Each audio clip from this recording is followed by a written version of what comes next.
సంవత్సరానికి 13 ఉండాలి. 12 నెలలే ఎందుకు ఉన్నాయి? నెలల పేర్లు వెనుకున్నది ఎవరు? సంవత్సరానికి ఎన్ని రోజులు? అలాగే ఎన్ని నెలలు? అదేం ప్రశ్న? సంవత్సరానికి 365 రోజులు, అలాగే 12 నెలలు. ఈ ప్రశ్నలకు సమాధానం అందరికీ తెలుసు, కానీ అసలు సంవత్సరానికి కేవలం 12 నెలలు మాత్రమే ఎందుకు ఉన్నాయి? అలాగే ఒక్కో నెలకు ఒక్కో పేరు ఎలా, అసలు ఎవరు పెట్టారు? అసలు జనవరి నుంచి డిసెంబర్ వరకు ఉన్న నెలలకు పేర్లు పెట్టేందుకు బలమైన కారణం సూర్యుడు, చంద్రుడేనా అని చరిత్ర చెబుతుంది. రోమన్లు చంద్రగ్రీకు ఆధారంగా వారి సౌర క్యాలెండర్ను సృష్టించినట్లు తెలుస్తోంది. అయితే ఆ రోజుల్లో సంవత్సరానికి 304 రోజులు ఉండేవని, దాన్ని 10 నెలలకు డివైడ్ చేసినట్లు తెలుస్తుంది.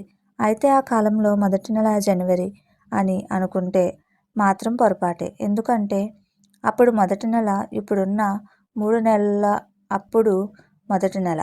అదే మార్చి నెల ఆ కాలంలోనే మార్చి మొదటి రోజునే హ్యాపీ న్యూ ఇయర్గా జరుపుకునేవాళ్ళు. అయితే ఇలా 10 నెలలకు ఒక్క ఏడాదిగా కౌంట్ చేశారు. కానీ ఆ తర్వాత రోమ్ పాలకుల్లో ఒకరైన నుమా పాంపోలియస్ సమయం రోజుల్లో మార్పులు తెస్తూ కాలాన్ని మరింత ఈజీ చేసేందుకు మరో 2 నెలలు జోడించాలని నిర్ణయించుకున్నారు. కానీ ఇక్కడ విచిత్రం ఏమిటంటే 10 నెలలకు ఇంకో 2 నెలలు జోడించి మొత్తం 12 నెలలు అయినప్పటికీ రోజులు మాత్రం 355 రోజులుగానే ఉన్నాయి. ఇక జూలియస్ సీజర్ క్యాలెండర్ను ఒకే రూపానికి తీసుకువచ్చి ఆ తర్వాత 366 రోజులతో లీప్ ఇయర్ని ప్రవేశపెట్టారు. నూమా అయితే ఆ తర్వాత క్యాలెండర్ ఒకటి కంటే ఎక్కువసార్లు మార్చారు. చంద్రుని దశల ఆధారంగా సరిదిద్దారు. కానీ విచిత్రం ఏమిటంటే 1582లో పోప్ గ్రెగోరీ 13న మాత్రమే క్యాలెండర్ను క్రమబద్ధీకరించారు. అయితే ఇప్పుడు యావత్ ప్రపంచ వాడుతున్న క్యాలెండర్ ఇదే కావడం విశేషం. నెలలకు పేర్లు ఎలా వచ్చాయి? జనవరి నుంచి డిసెంబర్ వరకు ఉన్న నెలలకు పెట్టిన పేర్లు ఒక్కో హిస్టరీ ఉందనే చెప్పాలి. అయితే ఈ ఇంగ్లీష్ క్యాలెండర్ను పురాతన కాలంలో తయారు చేశారు కాబట్టి రోమన్ దేవతలు, చక్రవర్తులు, గొప్ప వ్యక్తులు ప్రత్యేక సంఖ్యలు సెలవుల పేర్లపై ఆధారపడి ఉన్నాయి. జనవరి మాసాన్ని జవాన్ అనే రోమన్ దేవునికి అంకితం చేశారు. జవాన్ గాడ్కు 2 తలలు ఉంటాయి. ఒక తల వెనక్కి ఉండి క్రింద సంవత్సరానికి చూస్తే, ఇంకొక తల ప్రస్తుతం కొనసాగుతున్న సంవత్సరం వైపు ఉంటుంది. అందుకే ఏడాది ప్రారంభం జనవరి నెలతో ప్రారంభమవుతుంది. ఫిబ్రవరి పాపాల నుంచి ప్రక్షాళన చేసే రోమన్ సెలవు దినం కాబట్టి ఈ నెలకు ఫిబ్రవరి అని పేరు పెట్టారు. మార్చ్ అత్యంత బలమైన నెలకు రోమన్ యుద్ధ దేవుడు మార్స్ పేరును మార్చ్గా పెట్టారు. ఏప్రిల్ ప్రేమ ఇంకా అందం యొక్క గ్రీకు దేవత అఫ్రోడేట్ అఫ్రిలేస్ గౌరవార్థం వసంత నెలకు ఏప్రిల్గా పేరు పెట్టారు.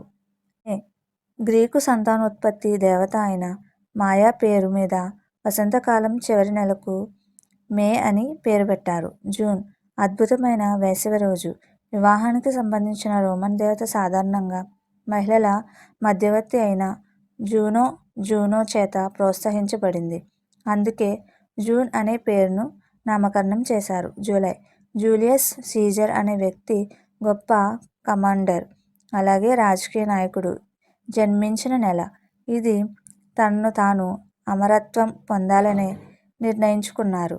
కానీ అంతకుముందు జూలైని క్విలింటిస్ అని పిలిచేవారు. దీనికి 5 అని అర్థం.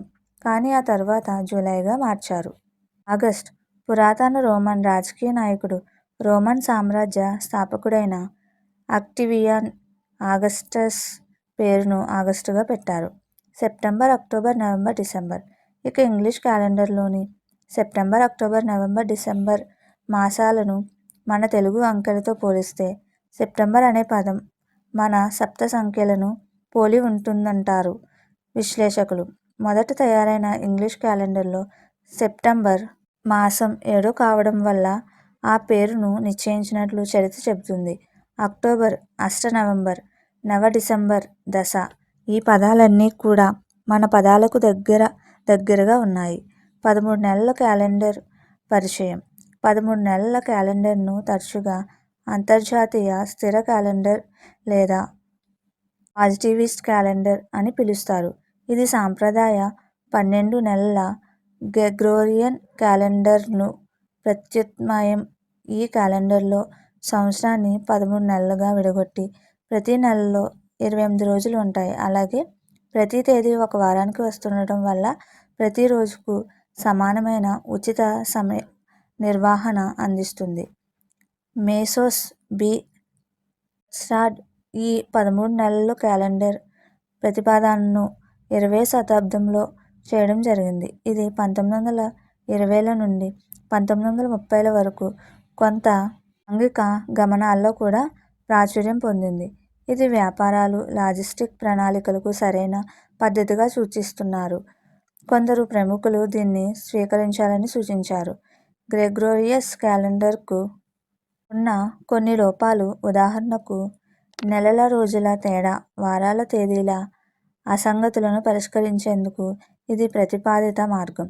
ఈ విధంగా 13 నెలల క్యాలెండర్ ప్రతిపాదన చరిత్రలో మోసెస్ బి కట్వార్డ్ పేరుతో 20వ శతాబ్దంలో పుట్టిన ఒక ప్రయత్నం కనుగొనబడింది. ఈ ప్రతిపాదనకు పురాతన సంప్రదాయాల ఆధారంతో పాటు ఆధునిక సమయ నిర్వహణ అవసరాలు కలిసి పనిచేస్తున్నాయి. మీకు మా వీడియోస్ కనుక నచ్చినట్లయితే ఇలాంటి మరెన్నో విషయాలు తెలుసుకోవాలనుకుంటే డూ సబ్స్క్రైబ్ టు సమాజం ముచ్చట్లు.